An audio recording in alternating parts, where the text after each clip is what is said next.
So welcome back to Pink's Kitchen Tamil. இன்னைக்கு நம்ம எப்படி வீட்லயே காஃப் சிரப் பண்றதுன்னு தான் பார்க்க போறோம். இது ரொம்ப ஈஸியா பண்ணிடலாம். ரொம்ப கம்மியான ingredients தான் தேவை. So இந்த ரெசிபியை பார்க்கறதுக்கு முன்னாடி இதுக்கு தேவையான பொருட்கள் என்னென்னன்னு பார்த்துட்டு வந்துடலாம். ஒரு சாஸ் பேனை சூடு பண்ணிக்கோங்க. அதுல 2 கப் அளவுக்கு தண்ணி சேர்த்துருங்க. ஃப்ளேமை கடைசி வரைக்கும் மீடியம்ல வச்சுக்கோங்க.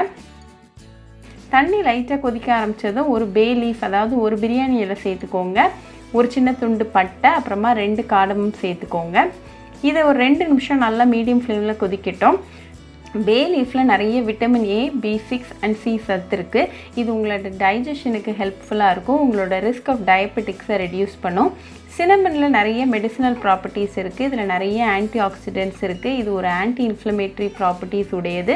இது உங்களோட ரிஸ்க் ஆஃப் ஹார்ட் டிசீஸை லோவர் பண்ணுது. உங்களோட பிளட் சுகர் லெவல்ஸை லோவர் பண்ணுது. அப்புறமா உங்களை கேன்சருக்கு அகென்ஸ்டாக ப்ரொடெக்ட் பண்ணுது. காடமம்ல நிறைய ஆன்டி ஆக்சிடென்ட்ஸ் இருக்கு. இதுலயும் கேன்சர் ஃபைட்டிங் ப்ராப்பர்ட்டிஸ் இருக்கு. இது குரோனிக் டிசீசஸ்க்கு அகென்ஸ்டாக உங்களை ப்ரொடெக்ட் பண்ணுது. இது உங்களோட டைஜஷனுக்கு ரொம்பவே ஹெல்ப்ஃபுல்லாக இருக்கு. உங்களோட பேட் பிரெத்தை ட்ரீட் பண்ணுது. அப்புறமா கேவிட்டிஸ்லேருந்தும் ப்ரிவென்ட் பண்ணுது. இப்போ 2 நிமிஷத்தில் தண்ணி நல்லா கொதிச்சிட்டு இருக்கு. இது கூட ஒரு சின்ன துண்டு இஞ்சி துருவி சேர்த்துக்கோங்க.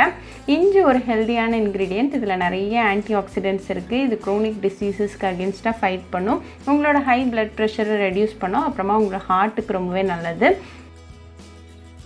அப்புறமா இது கூட ஒரு 1/4 டீஸ்பூன் அளவுக்கு மிளகு சேர்த்துக்கோங்க. இது அகெயின் ஒரு 2 நிமிஷம் நல்லா கொதிக்கட்டும்.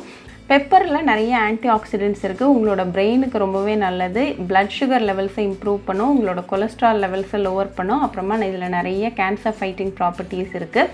நம்ம ஆட் பண்ண இன்க்ரீடியன்ஸோட எசன்ஸ்லாம் அந்த தண்ணியில் நல்லா இறங்கிட்டு இருக்கு. இப்போ 2 நிமிஷத்தில் நம்ம ஆட் பண்ண bay leaf, cinnamon, cardamom, ginger and பெப்பரோட ஃப்ளேவர்ஸ்லாம் நல்லா ஒன்றா சேர்ந்து வந்திருக்கு. ஸோ இந்த ஸ்டேஜில் ஃப்ளேம் ஆஃப் பண்ணிவிட்டு ஒரு டீஸ்பூன் அளவுக்கு லெமன் ஜூஸ் சேர்த்துக்கோங்க. இது ஒரு 10 செகண்ட் அப்படியே இருக்கட்டும். 10 செகண்டுக்கு அப்புறமா அந்த காஃப் சிரப்பை வடிகட்டிட்டு நல்லா சூடாக சர்வ் பண்ணுங்கள். இது டெய்லி காலையில் எம்டி ஸ்டமக்கில் குடிச்சிக்கிட்டே வந்தீங்கன்னா உங்களுக்கு பெஸ்ட் ரிசல்ட்ஸ் கிடைக்கும். ரொம்ப ஈஸியாக பண்ணியாச்சு. ரொம்ப ஒரு ஹெல்த்தியான ட்ரிங்க். இந்த ட்ரிங்க் உங்களோட இம்யூனிட்டியை நல்லாவே பூஸ்ட் பண்ணும். ஸோ கண்டிப்பாக இந்த காஃப் சிரப் ரெசிபியை உங்கள் வீட்டில் ட்ரை பண்ணி பாருங்கள். ட்ரை பண்ணிவிட்டு எப்படி இருந்துச்சுன்னு கமெண்ட்ஸில் சொல்லுங்கள். இன்னொரு சூப்பரான ரெசிபியோட உங்களை வந்து பார்க்குற வரைக்கும் பாய் ஃப்ரெண்ட்ஸ். உங்களுக்கு இந்த வீடியோ பிடிச்சிருந்தா லைக் பண்ணுங்க, ஷேர் பண்ணுங்க, கமெண்ட் பண்ணுங்க அண்ட் மறக்காம சப்ஸ்கிரைபும் பண்ணிருங்க. கூடவே பக்கத்தில் இருக்க பெல் ஐக்கானையும் கிளிக் பண்ணிக்கோங்க. அப்பதான் நான் போடுற வீடியோஸ் எல்லாம் உங்க நோட்டிஃபிகேஷன்ல வரும்.